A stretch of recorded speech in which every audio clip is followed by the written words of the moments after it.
Two kinds of gruha pravesham generally celebrated in India. When a woman gets married, she will do gruha pravesham, that is, she'll enter her husband's house, it's a big event. Not anymore because they've already lived together, Otherwise, it was a major event. And they made this into a very sacred process because one thing is what kind of woman enters your house will determine the nature of your life and what kind of children you bear, your future, your progeny, how they live, everything is determined by what kind of woman enters. That's one thing. Another thing is how she enters also determines, whatever kind, how she enters is very important. So they wanted her to enter this house with utmost honor, with utmost auspiciousness, because it's very important that she enters this house with love. It's very important she enters this house wanting to give herself totally to whatever that is. If she enters with something else in her mind and in her heart, she can ruin that family in million different ways. She can bear the wrong kind of children.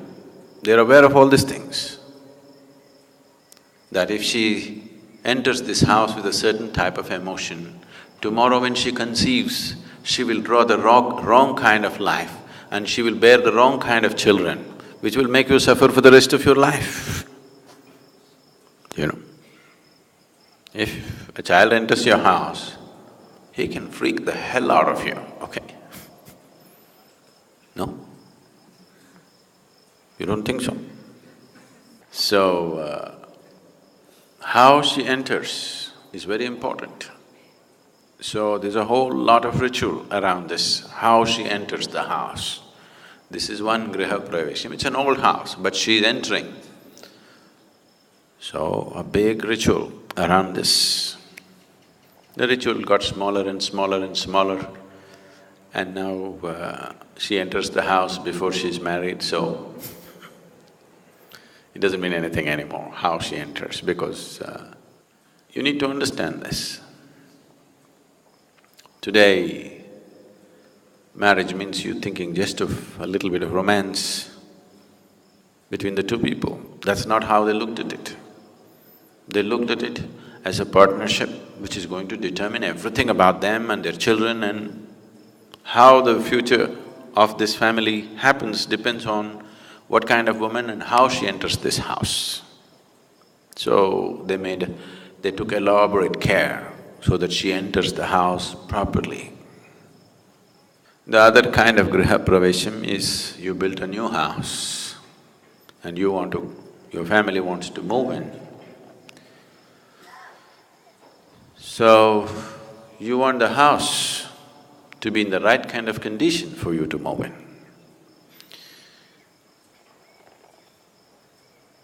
The design of the house, the aesthetics of the house, what kind of paint, what kind of this, all this is different. That is also important. But what kind of energy fills this space is very, very important. So before you live there, nobody ever sleeps in a house which is uninitiated. So it is a minor form of consecrating the space. Before moving into the house the space must be consecrated, otherwise people won't go and live there. All these things that were done were essentially to create a certain enhanced sense of life energy so that the people who live in this house will naturally move towards well-being. And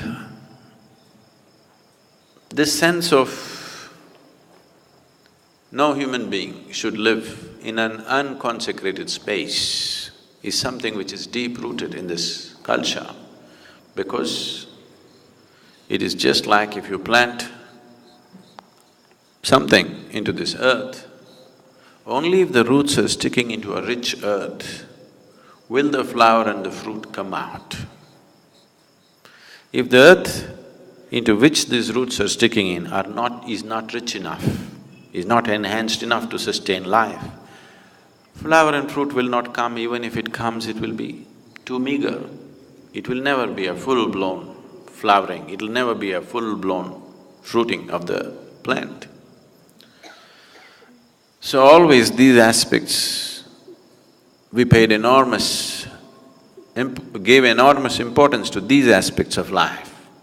It's not just about what you eat, it's not just about what kind of work you do, what kind of space you live in. This is very important in the East. So, people always consecrated their homes in whichever way they know best, and only then moved in. If the kings were sensible and benevolent, they consecrated the whole town. They created any number of places in the town so that the whole town is consecrated. He wants everybody to live in consecrated spaces. If you walk on the street, if you do business, if you live in that town, everyone must constantly live in consecrated space, because if you want to produce generations of enhanced human beings, you need this kind of space. Otherwise, only by accident or by personal dint, somebody may become something. You won't produce a generation of beautiful people. This culture produced a galaxy of knowledge, a galaxy of enlightened beings. Every generation produced this simply because they took care of any number of aspects like this. Nowhere else on this planet have single generations of people risen to such glorious heights of knowing as this culture has known. But all that got fractured in the last few hundred years. In the last 800 to 900 years, this got badly fractured because of invasions and displacement of people and so many things. You can produce very great intellects, very great energy as human beings, I'm saying, individual human beings carrying phenomenal sense of energy and intellect and capability. If you create large spaces of consecrated space, large consecrated spaces where the whole generation of people are in touch with that kind of energy and space.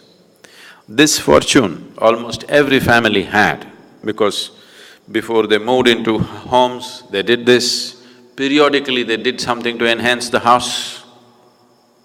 This is part of almost every house. Every household, at least once a year, conducted the needed rituals and processes to see that the space in the house is enhanced.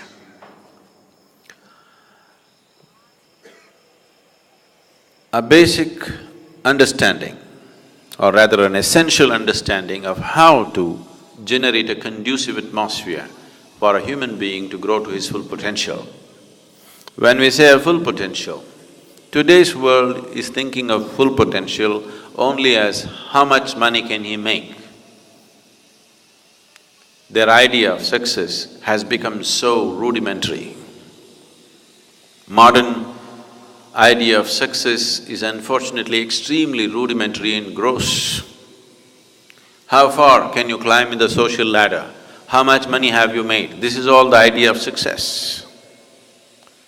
So, the idea of success was not like this, it was very broad-based and very profound. Someone was considered successful only if he's in a certain state of blissfulness, if he's in a certain state of knowing about himself and the world that he lives in, and socially he's honored, and materially he's prosperous, and he's able to earn the love of his family and friends and society, only then he's considered a successful man. That's how this society looked at it.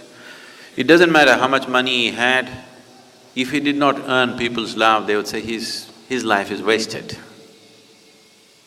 Even till last generation, this was almost in daily conversation.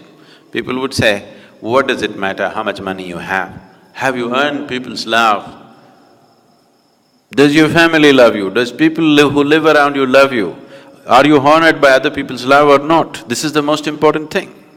It is not like a philosophy, it was a common thing in the society, which in a matter of 30 to 40 years, we have managed to uproot it quite substantially, you know.